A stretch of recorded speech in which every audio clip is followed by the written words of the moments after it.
سبحانك لا علم لنا إلا ما علمتنا إنك أنت العليم الحكيم فإن تابوا وأقاموا الصلاة وآتوا الزكاة فخلوا سبيلهم.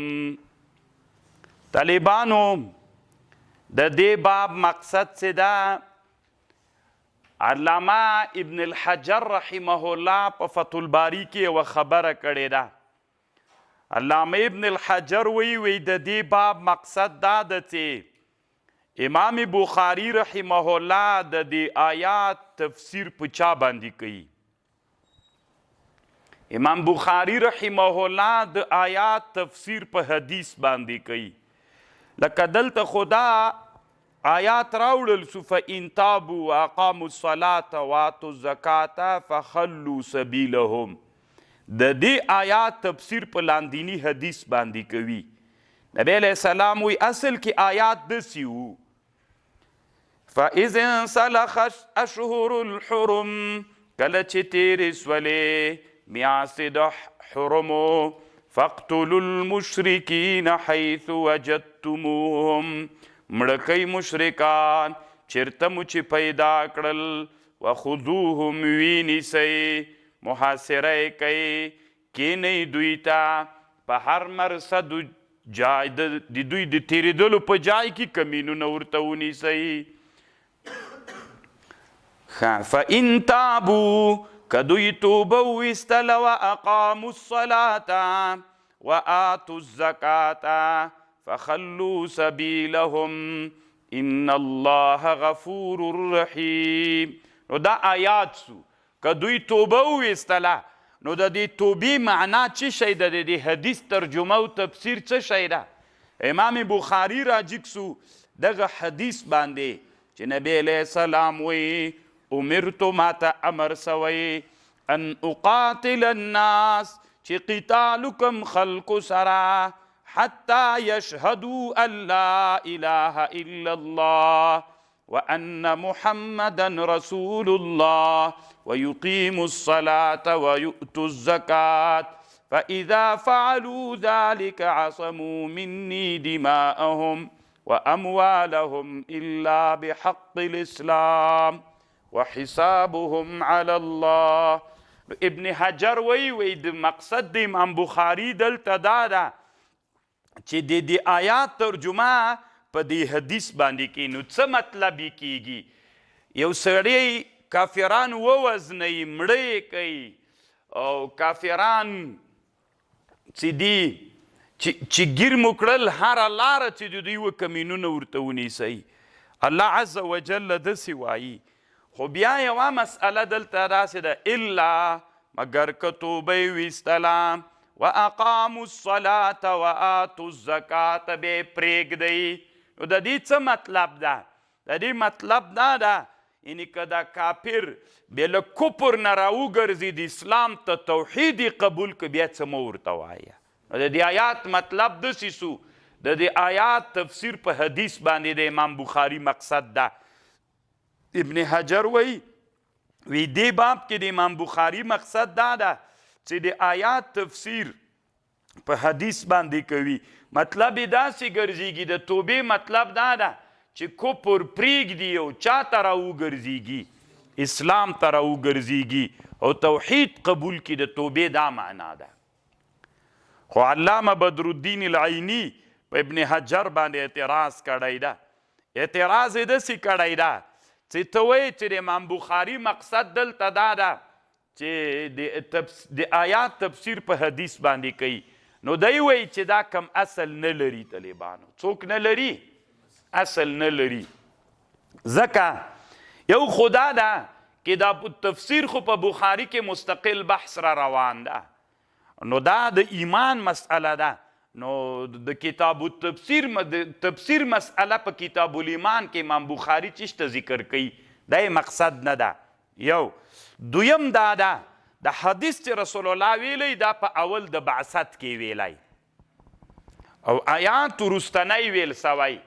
نو مخکینی حدیث څنګه کیدلی سي چې د چا دپاره د وروستني آیات دپاره تفسیر سی نو علامه بدرالدین العینی په عمدة القاری کې په علامه ابن الحجر باندې دا رد وکړ او دی وایي علامه ابن بدرالدین العینی وی اصل کې د باب کې مقصد رد په مرجئه باندې ده مرجئه وی اصل کې ایمان عبارت ته له تصدیق قلبی نه کله چې چا په زړه کې ایمان راغی بس دا معتبر ده د چا په زړه کې چې څوک راغی ایمان راغی بس دا ایمان معتبر ده نو چې دا ایمان معتبر سو او دا ایمان قبول سو دا ایمان ده اعمالو ته هیڅ ضرورت نسته مرجئه وی نو امام بخاری دلته رد پی وک چې نه چاته ضرورت ستا اعمالو ته ضرورت ستا رښتیا وی طالبانو اصل کې مقصد چې علامه بدرالدین العینی کومه خبر کړی دی باب کې دا مقصد ده او چې دا عینی هم کړی او ټول شارحین د بخاري ده وی په دې باب کې مقصد رد په مرجئه او د مرجئه وی اعمالو ته ضرورت نشته ده امام بخاري رد پی وکولي ضرورت نشته ده فإن تابوا وأقاموا الصلاة وآتوا الزكاة فخلوا سبيلهم څه مه ورته وایي خو د اعمالو په وجه باندې څه مه ورته وایي کنه نو خو دې نه معلومه سره چې اعمال دې وکړل د اعمالو د وجې نه بیا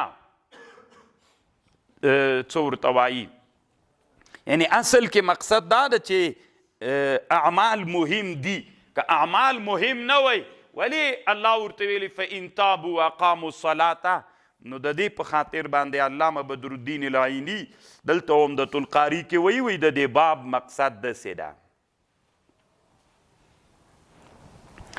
او طالبانو ورونو یوه خبر بله شته ما مخکې تاسې ته ویلي وو کله چې د علامه بدرالدین العینی او د علامه ابن حجر په مابین کې په یو مسئله کې مباحثه راغلله عینی اکثره وخت کې په ابن حجر باندې ردونه کوي نو طالبانو صحیح ده مقصد خدا ده خو چې علامه ابن حجر کومه خبر کړي خوندوره خبر ده ځکه دا آیات چې دا آیات کې اعمال ذکر سوي دي فإن تابوا وأقاموا الصلاة وآتوا الزکاة فخلوا سبیلهم د دې مطلب د امام بخاري دا ده چې د اعمالو نه د ایمان تعبیر سوی ایمان ترې نه مراد ده یعنی معنا که کافران و مړی کوي وی وزنی کمینونه ورته ونیسئ مګر که دوی ایمان راوړ د اعمالو تعبیر چې قرآن کې سوی د دې مطلب دا ده که ایمان راوړ توحید قبول که نو مطلب دا ده چې اعمالو نه تعبیر په ایمان باندې هم سوی د اعمالو ته ایمان ویل کېدلی سي بیا تنا تفسیرتوب مقصود نه ده بلکې دا له بابه د چا نه هم ګرځېدلی سي له څه ورته وایي له بابه د دې نه چې په اعمالو باندې اطلاق د چا سوی ده د ایمان سوی ده نو چې په هغه باندې ایمان اطلاق وسو نو بالکل طالبانو بیا شرعا دا جایزه د جواز لري نو شرعا دې کې بیا څه خبره نشته ده دا یو ته اوس حدیث ووایه بسم الله الرحمن الرحيم وبسند متصل منا الى الامام البخاري قال حدثنا عبد الله بن محمد المسندي قال حدثنا ابو روح الحرمي بن عمارة قال حدثنا شعبة عن واحد بن محمد قال سمعت ابي يحدث عن ابن عمر ان رسول الله صلى الله عليه وسلم قال امرت اوس به طالبانو ترجمه یې ورې د حدیثو کو بیا بیرته راځو عن ابن عمر رضي الله عنه ان رسول الله صلى الله عليه وسلم قال امرتو ما ته امر سوی ان اقاتل الناس چې زه قتال وکم له خلکو سره حتی یشهدو تر دې پورې چې دوی شاهدي وایي الله اله الا الله وان محمدا رسول الله ويقيموا الصلاة ويؤتوا الزكاة فاذا فعلوا ذلك کله چې دا کارونه وکړل عصموا مني دماءهم محفوظ سی مني لمانه د دوی وینې د دوی مالونه الا بحق الاسلام وحسابهم على الله طالبانو علامه بدرالدین العینی وی علامه امام نووي دلته یو حدیث راوړی ده نه له دغه حدیث نه استدلال کړی ده که چا قصدن مونځ پرېښوده یعنی یو مسلمان راجیک سو مونځ قصدن پرېښوده سره له دغه اعتقاد داسې عقیده یې درلودله چې مونځ واجب ده، یعنی عقیده یې داسې درلودله چې مونځ واجب ده، خو بیا یې مونځ څنګه کو؟ نه یې کو، قصدن یې پرېښود. نو امام نووي وایي له ده سره قتل واجب ده. څوک ورسره واجب ده؟ قتل ورسره واجب ده. نو له دې حدیث نه معلومیږي. او علامه بدرالدین العیني وایي امام نووي چې کومه خبر کړې دا صحیح نه ده، ځکه یو قتل ده یو مقاتله د طالبانو. حدیث کې د مقاتلې خبره جایز سوې ده. مقاتله ده معنا چې له دوی سره قتال روا ده، قتل دا معنا چې دی ووزني. دواړه فرق لري طالبانو. نو د مقاتلې اجازه سوې ده، قتل اجازه نه ده سوې. امام نووي چې دلته کومه خبر کړې دا صحیح خبر نه ده یو. او بله خبر چې امام نووي کړې ده دا خود رد پی باندې و، ځکه دلته مقاتله جایز ده، قتل نه ده جایز. او بله خبر طالبانو دا ده که چا قصدن مونځ ونه که سره له دې عقیده یې داسې درلودله مونځ واجب ده، خو زه یې نه کوم، وایي نه که طالبانو قصدن یې پرېښوده. نو په دې کې اختلاف ده د شافعي علماو. بعضې شافعي علما وایي چې مړ کوي خو به یې، خو علی الفور به یې مړ کوې که مهلت به ورکوې. نو دې کې دوه اختلاف دي. صحیح رایه د شافعیانو دا ده علی الفور به یې مړ کوې. که چا لمونځ قصدن ونه که شافعیان وایي علی الفور به یې مړ کوې. او بل دا ده په یو مونځ باندې به یې مړ کوې طالبانو، که چې ډېرې پرېښودل په یو باندې وایي. شافعیان وایي کله هغه وخت چې د مانځه وخت د هغه وجوبي وخت هغه تیر سو د مونځونه که بس په یو وخت یې مړ کولی سي او په توره به یې مړ کوې. او شافعیان وایي دا مقتول د حدن. او امام احمد ابن حنبل رحمه الله وایي تارک د لمانځه چې ده دا کافر ده او له ایمان نه وځي. څوک ده؟ کافر د حنابله وایي او له ایمان نه وځي. او د موږ د احنافو مذهب دا ده، حنفي فقها وایي که چیرته یو سړی هغه وکړي مونځ قصدن ونه کړي یا یو یا ډېر دی دې بندي کړل سي، د مسلمان بندي دې کړل سي تر هغه وخته پورې چې توبه وباسي، وژل کیږي دې نه. او دا د موږ د احنافو مذهب ده. حنفي فقها وایي همداسې حکم په زکات کې هم ده. او بیا یوه خبر سته احناف وایي که چیرته شعایر د اسلام چا نه عملي کول هغوی سره قتال بیا جایز ده که نه. مثلا یو خلک ول هغوی شعایر د اسلام مونځ و زکات و روزه نه کول، نو ورته ویلې چې وی کوي دوی وسلې ته تیار سول مقاتله دې ورسره وسي، قتال دې ورسره وسي. طالبانو ورونو دوه خبرې دلته واورئ. علامه انور شاه کشمیري رحمه الله لیکلي دي.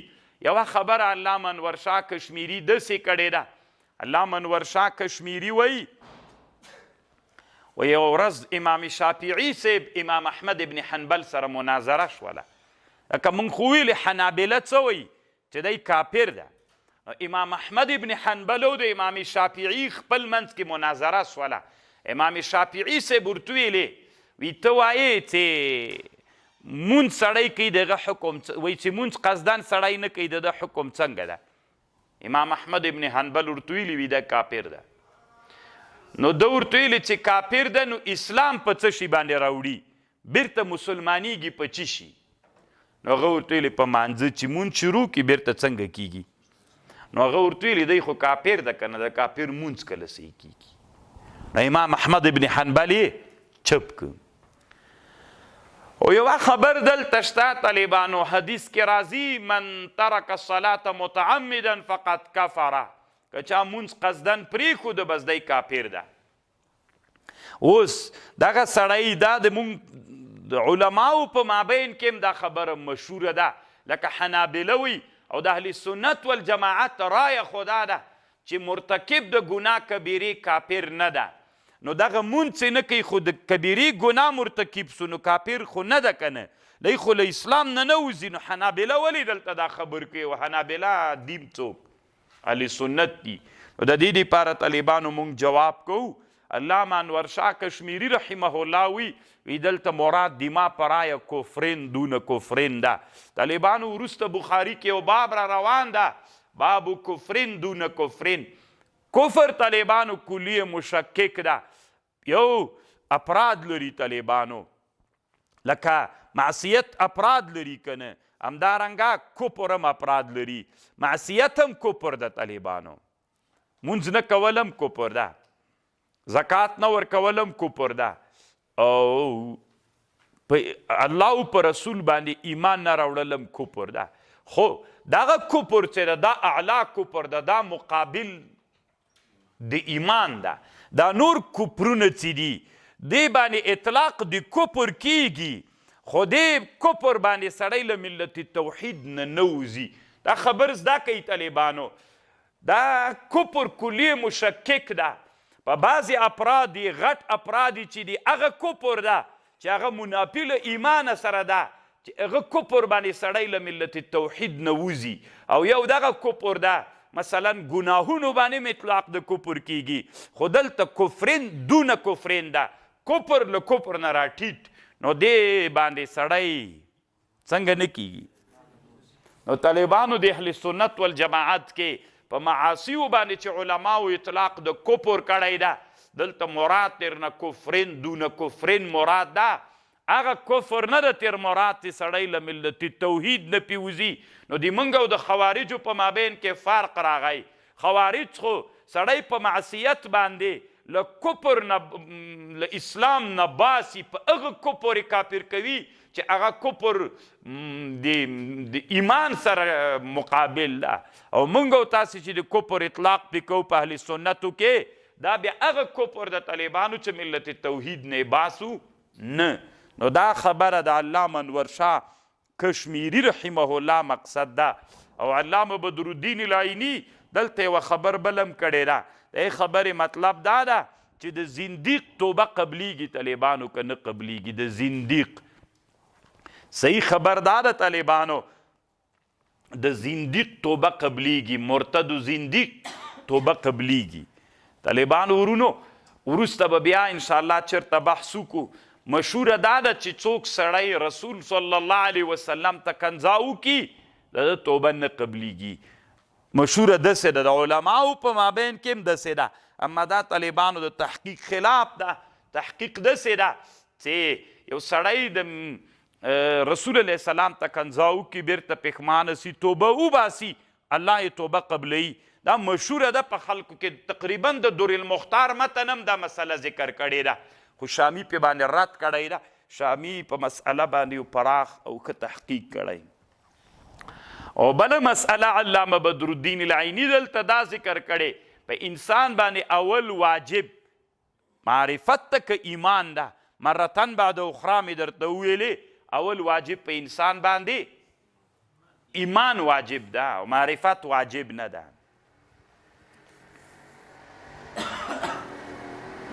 خام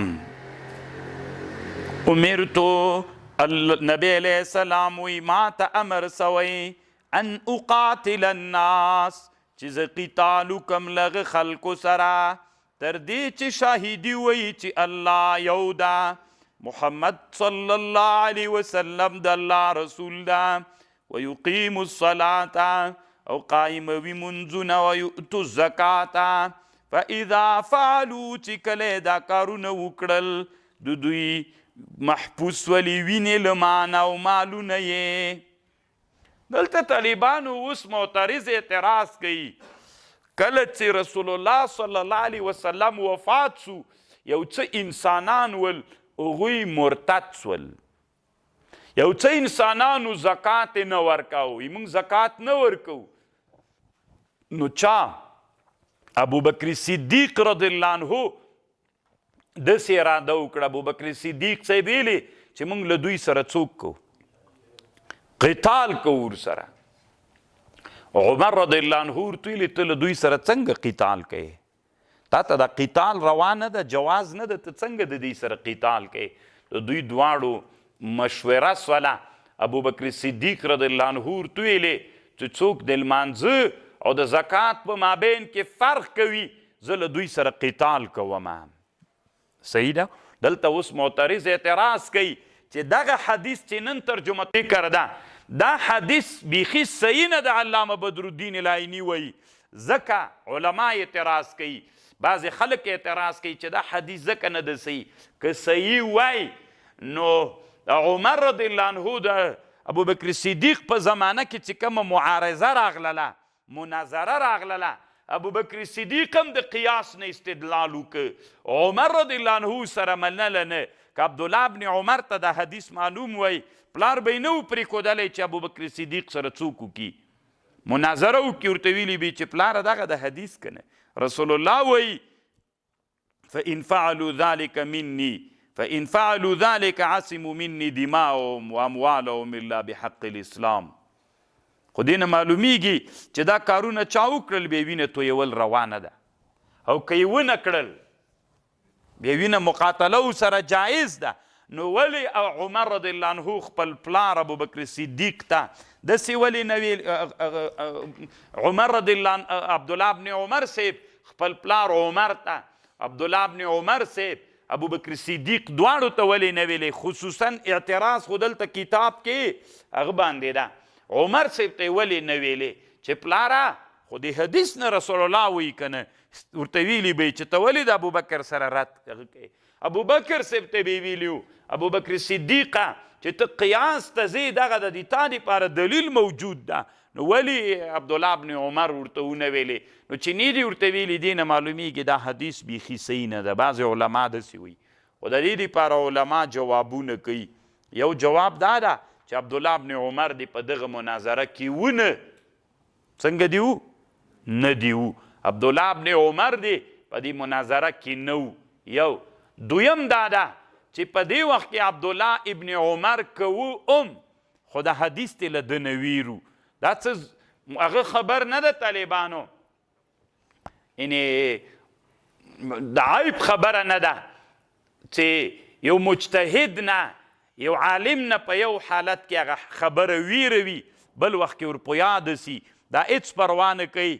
نو دلته د عبدالله ابن عمر نه دا حدیث بیخي ویر و، نو چې ویر دی و نو پروا نه کوي طالبانو چې ته وایي دا حدیث بیخي صحیح نه ده. یا دې ونه په مناظره کې یا دې ویرو ترنه.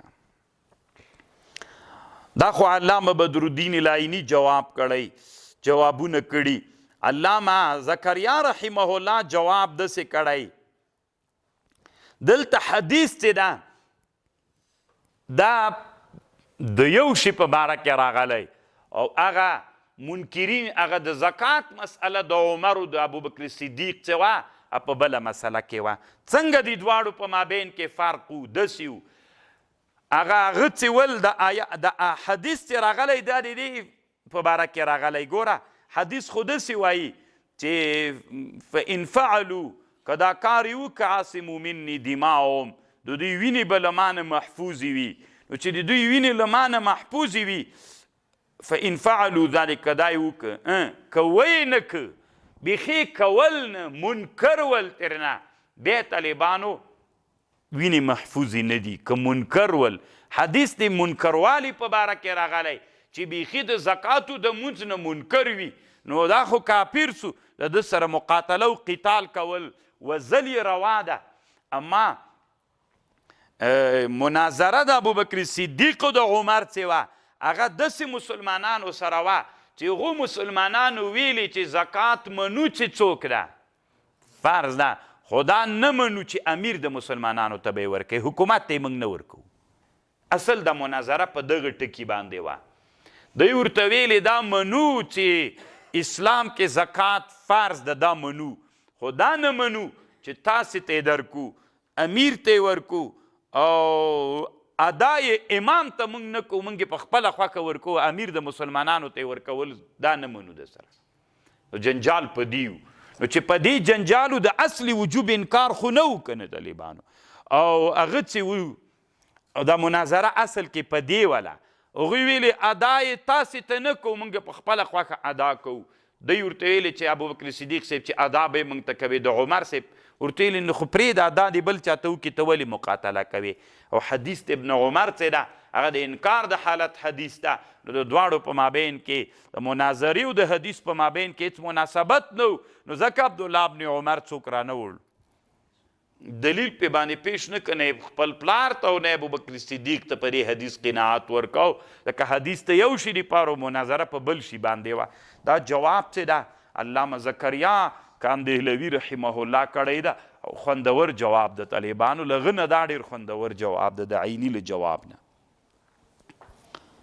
خبر خو پوه شولې که نه دا هم ډېر خوندور جواب الا بحق الاسلام یو په حق د اسلام دا معنی مسلمان ټول اعمال دي کړي دي خو سړی دې مړ که قصدن دې مړ که قصاص سته که نسته ده سته که نسته ده قصاص الا بحق الاسلام دا معنی طالبانو چې څوک دي وکړه قصاص دي وکړه الا بحق الاسلام مطلب دا د طالبانو چې څوک دي وکړه قصاص دي وکړه قصاصا ووژل سي نو دا د اسلام تقاضا ده ایتاوینې محفوظې دي خو اسلام کې که ته راجګ سولې بل سړی دې مړ که ته پې باندې وژل کېږي قصاصا پې باندې وژل کېږي دا د اسلام حکم ده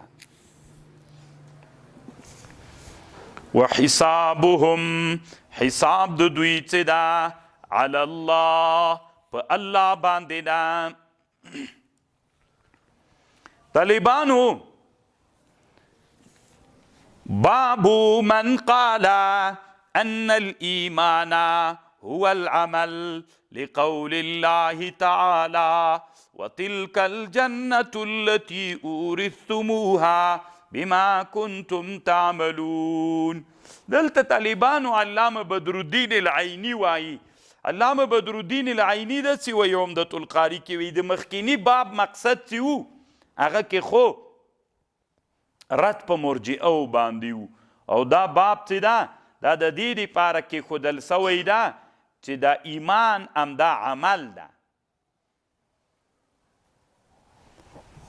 تیر باب کې مقصد په مرجئو باندې رد د عیني په رایه که نه دا اوس چې تیر سو خو عیني داسې ویلې چې مرجئه وایي چې اعمالو ته ضرورت نسته ده نو امام بخاري رد پې باندې وکړه چې فإن تابوا وقاموا الصلاة وآتوا الزکاة که اعمال نه وی ورته ولې دی د چا په وجه باندې دی محفوظ الدم ګرځېده د اعمالو په وجه باندې که نه نو اعمالو ته ضرورت شته که نسته ده تیر باب کې رد په مرجئو ده او په دې باب کې رد په مرجئو باندې ده دې باب کې علامه بدرالدین العیني وایي طالبانو مقصد داسې ده چې څوک ایمان ده دا اعمال د خپل ایمان ده بیخي په دې اعمالو باندې د ایمان اطلاق سوی ده نو چې ایمان ده نو تاسو خو ویلې چې چاته ضرورت نشته ده اعمالو ته نو هغه ده دا بلکل څوک دله ایمان ده نو تاسې ولې وایي چې چاته ضرورت نشته ده اعمالو ته ضرورت نشته ده اعمالو ته بلکل ضرورت شته ده بلکې دا څوک ده بیخي لا بیخي ایمان ده طالبانو دا یو او علامه حافظ ابن رجب وی د دې باب مقصد څه شی ده دی وی حافظ ابن رجب وی مخکې یو باب تیر سو د هغې باب مقصد داسې و چې ایمان عبارت ده له تصدیق قلبي نه څه و طالبانو یو باب تیر سو چې ان الایمان چې ده هغه د څه ورته وایي تفاضل د اهل ایمانو له هغې نه مخکې چې یو بل باب تیر سو نو هغې باب کې باب قول ان انا اعلمكم بالله وان المعرفه فعل القلب علامه ابن الرجب وی تیر باب کې مقصد داسې و د امام بخاري چې مخکې باب تیر سو چې ایمان دا تصدیق قلبي دا ایمان ده که نه یعنی رکن اهم د ایمان چې د هغه تصدیق قلبي ده دا تصدیق قلبي دا ایمان ده دلته مقصد دا ده ان الایمان هو العمل بل ایمان چې د طالبانو عملم ایمان ده که نه یو وری خو امام بخاري مخکې خبره وکړه چې ایمان مجموع من حیث المجموع ایمان ده تصدیق اعمال اقرار دا مجموع من حیث المجموع ایمان ده په دې باب کې د امام بخاري مقصد دا د طالبانو امام بخاري دلته بیا په اجزاو باندې بحث وکړه مجموع من حیث المجموع باندې خو بحث وکړه اوس تنا په چا باندې بحث کوي تنا په اجزاو، تنا تصدیقم ایمان ده، تنا اعمالم ایمان ده. حافظ ابن رجب وی رحمه الله په خپل کتاب فتح الباری کې دی وی چې الته هغه باب مقصدو، دلته دا مقصد ده. دام طالبانو ډېره خوندوره خبره شوله. خو طالبانو په دې باب کې د علماو اختلاف شته. حاصل د اختلاف دا د طالبانو دی باب کې طالبانو درې رایې دي. یوه رایه چې ده هغه د علامه امام کرماني رایه ده او د علامه شاه ولی الله محدث دهلوي رایه ده. دوی وایي طالبانو مراد دلته له عمل نه عام ده. د دې باب مقصد طالبانو د کرماني په رایه باندې او د شاه ولی الله سے په رایه باندې چی ده د دې باب. د دې باب مقصد داسې ده: باب من قال ان الایمان هو عمل. ایمان څه ده؟ دا عمل ده. نو طالبانو عمل عام ده، عمل د جوارحو، عمل د زړه، عمل د ژبې، دا درې واړه مجموع من حیث المجموع اعمال دي. دلته عمل عام ده. نو د امام بخاري مقصد داسې د طالبانو چې ایمان عمل ده. څه معنا طالبانو؟ ایمان د درې شیانو عمل ته ویل کیږي. هغه د ژبې، د زړه عمل، عمل د جوارحو، عمل د زړه او اقرار. دا درې واړه مجموع من حیث المجموع څوک دي؟ عمل ده. یعنی دې باب کې مقصد رد ده په هغه انسانانو چې وایي اعمالو ته څوک نسته ده، ضرورت نسته ده، چې اعمالو ته ضرورت نسته ده. نو امام بخاري راجګ شو، دلته یې رد ده په هغوی باندې چې نه، ایمان اصل کې عبارت ده له اعمالو نه. کوم عمل طالبانو؟ مجموع من حیث المجموع درې واړه اعمال ده ایمان ده. نو امام بخاري دوه مقصده سول. یو خدا ده چې دا درې واړه اعمال دي، بل دا د ایمان مرکب ده. دا د امام کرماني مقصد ده له دې باب نه، او دا د چا مقصدم ده؟ د شاه ولی الله صاحب رایم ده. او طالبانو د قسطلاني او د ابن بطال، ابن بطال هم په بخاري باندې یو شارح د مالکی تیر سوی، د غیر رایم ده. دا یو. او دویمه رایه چې ده طالبانو هغه د علامه رشید احمد گنگوهی رحمه الله رایه ده. د علامه رشید احمد گنگوهی رحمه الله. علامه رشید احمد گنگوهی صاحب دلته په لام الدراري کې داسې لیکي، او د علامه انور شاه کشمیري رایم ده. دی وایي چې دې باب کې مراد دا ده چې دا عمل څه ده؟ دا عمل عمل قلبي مراد ده. نو ان الایمان هو العمل، ایمان نه مقصد عمل ده. یعنی اصل کې ایمان مقصد لغه عمل قلبي نه ده. یعنی یو دلته دوه خبرې مقصد دي. یو مقصد خدا ده چې ایمان عبارت له چا نه ده؟ له عمل نه ده. ایمان عبارت له عمل څه معنا؟ تصدیق قلبي. ایمان عبارت ده له تصدیق قلبي نه. یو. او دویم دا ده چې دا ایمان چې تصدیق معتبر په ایمان کې ده، دا به څوک وي؟ اختیاري به وي. څوک به وي؟ ځکه ایمان عبارت ته له عمل نه.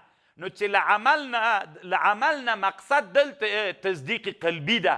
هغه تصدیق قلبي چې اختیاري به وي، دا د علامه رشید احمد گنگوهی او د علامه انور شاه کشمیري رایه ده. په خبر پوه شولې؟ دې باب کې مقصد څه شی ده؟ من قال ان الایمان هو العمل. ایمان عمل ده. کم عمل؟ تصدیق قلبي. هغه عمل د زړه. یعنی لنډې ده طالبانو، ایمان عبارت ده لغه تصدیق قلبي نه عبارت ده. خدا رایه طالبانو که فکر وکړي دا باب مخکې تیر سوی ده، ان الایمان هو المعرفت. که دا یې بیا مقصد سی طالبانو تکرار راځي. د شاه ولی الله صاحب او د امام کرماني او د نورو شارحینو چې کم مقصد ده دا صحیح ده. او د علامه رشید احمد گنگوهی او کشمیري رحمهم الله چې وایي چې د دې باب مقصد دا ده چې دلته مراد له عمل نه هغه عمل قلبي مراد ده. نو ایمان عبارت ده له تصدیق قلبي، له عمل قلبي نه. عمل قلبي دا معنا تصدیق نه ایمان عبارت ده. نو بیا خو طالبانو دا باب مخکې تیر شوی دی خو بنا بر هر تقدیر. درېیمه ډله دا ده، درېیمه ډله وایي چې د دې باب مقصد دا ده چې دلته مراد له عمل نه عمل د جوارحو مراد ده. مراد له عمل نه عمل د جوارحو مراد ده. نو چې عمل د جوارحو ترې مراد سي نو د عمل خو ایمان نه ده، ایمان بیل شی ده، عمل بیل شی ده. تاسې غوږ ونیسئ طالبانو دې مقصد باندې ځان پوه کوي.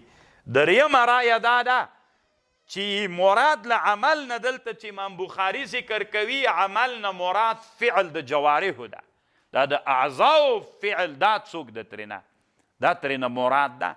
نو چې دا ترېنه مراد سو نو بیا خو د عمل له ایمان سره مغایر ده. ایمان خو عبارت ده له تصدیق قلبي نه، نو چې له هغه نه سو نو عمل ترېنه مغایر ده. ځکه قرآن کې چې استعمال سوی یا ایها الذین آمنوا وعملوا الصالحات، د معطوف د معطوف علیه په مابین کې مغایرت وي.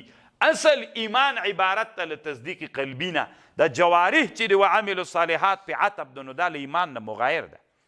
امام بخاري رحمه الله دلته مقصد داسې ویلی چې نه دا ایمانم عمل ده، ایمانم څوک دا ډېر خوند کوي طالبانو. د ما خپله رایه دا رایه خوندوره ده چې دا یې مقصد چې خو چې وري په مطلب را سره پوه سئ. ګورئ دوی داسې وایي عمل نه مراد ان الایمان دلته مقصد څه ده. عنوان باب من قال ان الایمان هو عملون، ایمان عمل ده. ګورئ طالبانو ډېر خوندور مقصد وایي مراد له عمل نه عمل د جوارحو مراد ده که نه. نو چې عمل د جوارحو سو متوهم به داسې توهم کوي نو چې عمل د جوارحو تر مراد سي نو ایمان خو عبارت له تصدیق قلبي نه ده او عمل د ایمان نه ده. اعمال ایمان نه دي. ولی ایمان نه دي؟ ځکه الله قرآن کې چې استعمال کړي دي عمل په ایمان باندې معطوف استعمال کړی نو خو دې نه معلومیږي چې ایمان عبارت له تصدیق قلبي نه، اعمال د ایمان نه څوک ده، دا مغایر ده.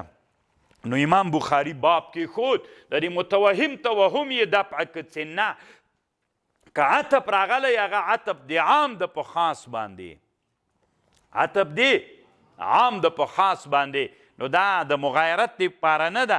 عطب یا ایها الذین آمنوا وعملوا الصالحات، دلته عطب د عام د په چا باندې په خاص باندې، نو مغایرت نه راولي. دا ایمان د اعمال خپل ایمان ده. یعنی مطلب دا سو طالبانو د دې باب مقصد دا سو چې اعمال نه مراد جوارح دي، اعمال د جوارحو دي او ایمان چې ده دا مرکب ده. لکه څنګه چې په تصدیق باندې تصدیق قلبي باندې اطلاق کیږي داسې په اعمالو باندې هم اطلاق کیږي. قرآن کې چې کوم د مغایرت خبر راغلی، د عطب خبر راغلی، هغه عطب د عام په خاص باندې ده. هغې طالبانو د مغایرت دپاره نه ده، بلکل اعمال هم څوک دي، ایمان ده. نو ته لږه آیات استدلال مه کوه چې یا ایها الذین آمنوا وعملوا الصالحات چې له هغه نه به څوک معلومیږي،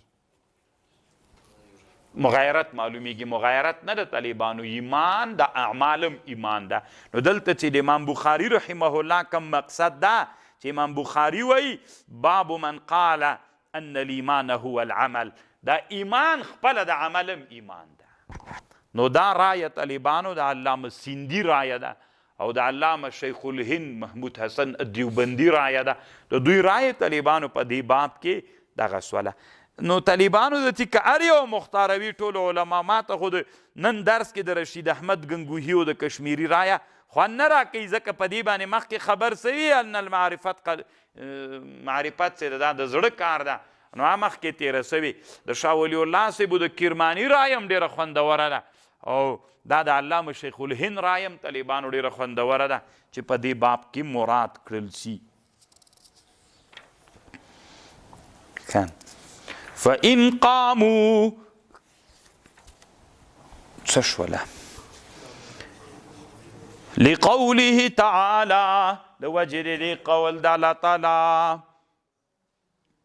وتلك الجنة دا آغا جنت دغه جنت آغا جنت چې تاسې ته درکړل سوی ده اورثتموها چې تاسې درکړل سوی بما کنتم تعملون په سبب د اعمالو دي تاسې وقال عدة من اهل العلم في قوله تعالى فوربك لنسأل قسم دي پرب لنسألنهم اجمعين عما كانوا يعملون عن قول الله لا إله إلا الله وقال الله تعالى لمثل هذا فليعمل العاملون دلته علامه بدر الدین العینی کړي دي یو دا د طالبانو تلک بما وتلك الجنة التي اورثتموها دغه جنت په سبب د دې چې مونږ تاسې ته درکړی د میراث مقصد دا د طالبانو دلته مجاز د په معنا د چا باندې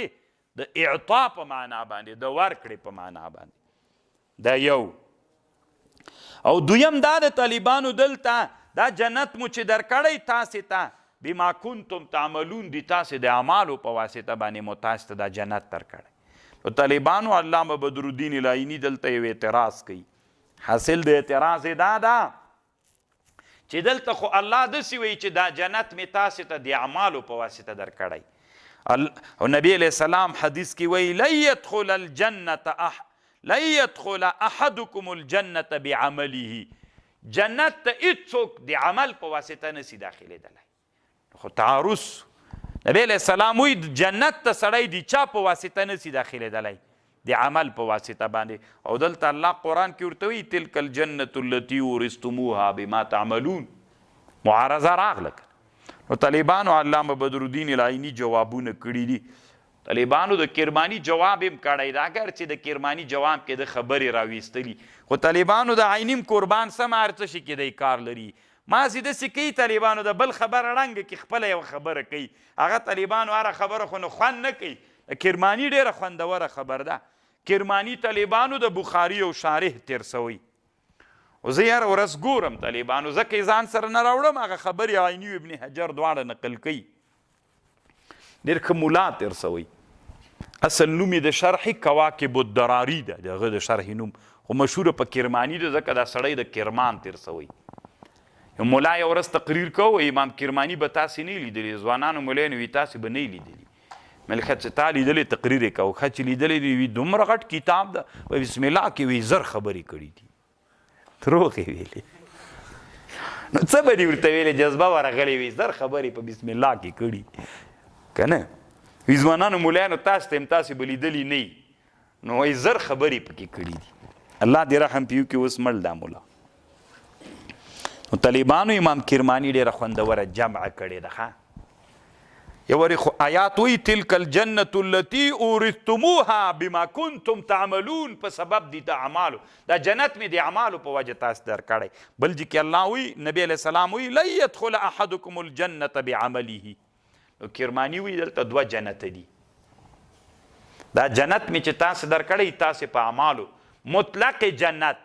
یو خاص جنت ته طالبانو یو مطلق جنت خاص جنت می چې تاسو درکړی دي تاسو د اعمال په وجه باندې او هغه خاص جنت چې جنت الفردوس ده یا هغه لوړ مرتبه د جنت ده هغه جنت څنګه ده هغه جنت څه ده لن يدخل احدكم الجنة بعملي دلته له جنت ده هغه جنت مخصوص مراد تلک الجنة التي اورثتموها دغه جنت چې تاسو ته مو په میراث درکړی بما کنتم تعملون دلته مراد له جنت نه هغه عام جنت ده یعنی دا جنت مو چې تاسو درکړی دي چا په وجه مو درکړی ده د اعمالو په وجه باندې مو درکړی ده نو چې د اعمالو په وجه باندې مو درکړی ده مطلق جنت ښیي د یو آیات کې چې وایي د دواړو آیاتو د حدیث تعارض نه ده دغه جنت مو چې تاسو ته درکړی ده دا مو د تاسو د اعمالو په وجه درکړی ده مطلق جنت هغه جنت مخصوص چې ده هغه الله په فضل باندې ورکول کیږي هغه په اعمالو سړي ته نه ورکول کیږي لوړه مرتبه د جنت خبر پوش لن يدخل احدكم الجنة بعمله نه داخله کیږي یو دی تاسې جنت ته په عمل الجنت مخصوص جنت خي مخصوص جنت ته چې ننوځي د الله په فضل به ننوځي مطلق جنت ته چې ننوځي په اعمالو به ننوځي دا جواب امام کرماني کړی دا جواب کې علامه عیني طالبانو بس داسې خبرې کې راباسي په خلی کېږي پکې طالبانو عیني به خپل کار کوي دلته خبره چې کوم هغه کړې د علامه امام کرماني کړی ډېر خوند کوي نه کوي طالبانو دلته معارضه د آیاتو د حدیث هېڅ ده نه چې دا ورکړه سوې د مطلق جنت سوې چې دا نفیه سوې طالبانو د جنت مخصوص سوې ده دا جواب امام کرماني کړی ده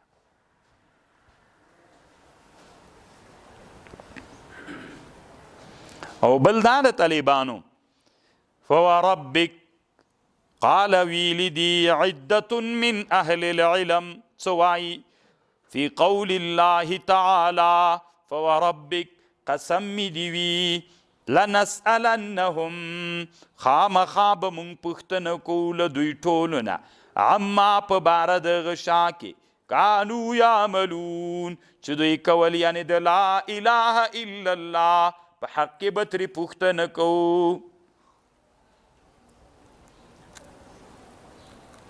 طالبانو دلته مراد اصل کې دا ده چې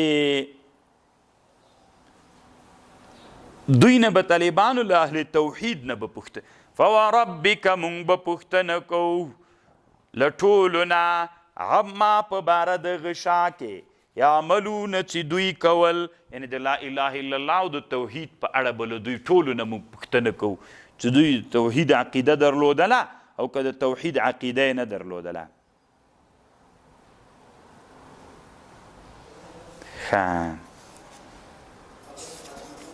حديث وايوس وبه قال حدثنا احمد بن يونس وموسى بن اسماعيل قال حدثنا ابراهيم بن سعد قال حدثنا ابن شهاب عن سعيد بن المسيب عن ابي هريره رضي الله تعالى عنه ان رسول الله صلى الله عليه وسلم سئل اي العمل افضل فقال ايمان بالله ورسوله قيل ثم ماذا قيل قال الجهاد في سبيل الله قيل ثم ماذا قال الحج مبرور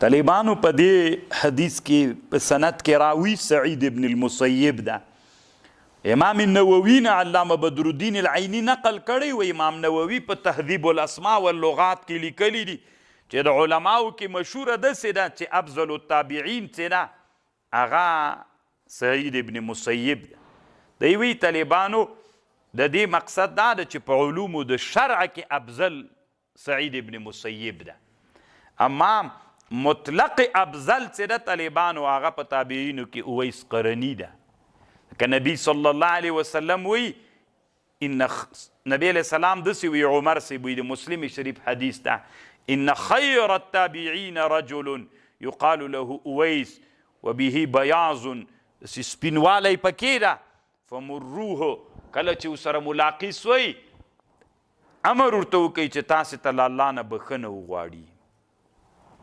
کنه نبی علیہ السلام صحابه ته ویلي ایمان د رسول الله په زمانه کې اویس قرنی راوړی و رسول الله سره لیدلی نول دې ته مخضرم وی طالبانو کتابونو کې دا اصل کې نوع د تابعینو ده و د صحابیو د تابعی په مابین کې بعض علما واسطه بلی مخضرمین دې ته وی چې رسول الله باندې ایمان راوړی وي او د رسول الله سره لیدلی نه په هغه زمانه کې مخضرمین نو اویس قرنی افضل د تابعینو څوک ده اویس قرنی ده نو علما چې وایي چې افضل د تابعینو سعید ابن مسیب ده په اعتبار د علومو د شریعت سره هغه افضل ده اما دغسې خیر چې ده او افضل چې ده هغه اویس قرنی ده او سعید ابن مسیب چې ده طالبانو دا یو له فقهاو د مدینې نو د ده نیکه چې و سعید ابن مسیب ابن حزن مسیب ابن حزن حزن چې و رسول علیه السلام ته راغی نبی علیہ السلام ورته ویلي نوم دې چی ده وی حزن نبی علیہ السلام ورته ویلي نوم دې بدل کا په سهل باندې ده ورته ویلي د الله رسوله دا ما باندې پلار کې ښودلی دا نه بدلو همې چې بدل نه که حزن طالبانو سخت زړیوالي ته وایي فما زلنا نعرف تلک الحزونة فینا هغه سخت زړیوالی د موږ په قوم کې همداسې و که اسم په مسما کې تاثیر کې سخت زړي یعنې زړونه مو سخت ول داسې قوم حزن طالبانو دلته غم په معنا نه ده د سخت زړیوالي په معنا باندې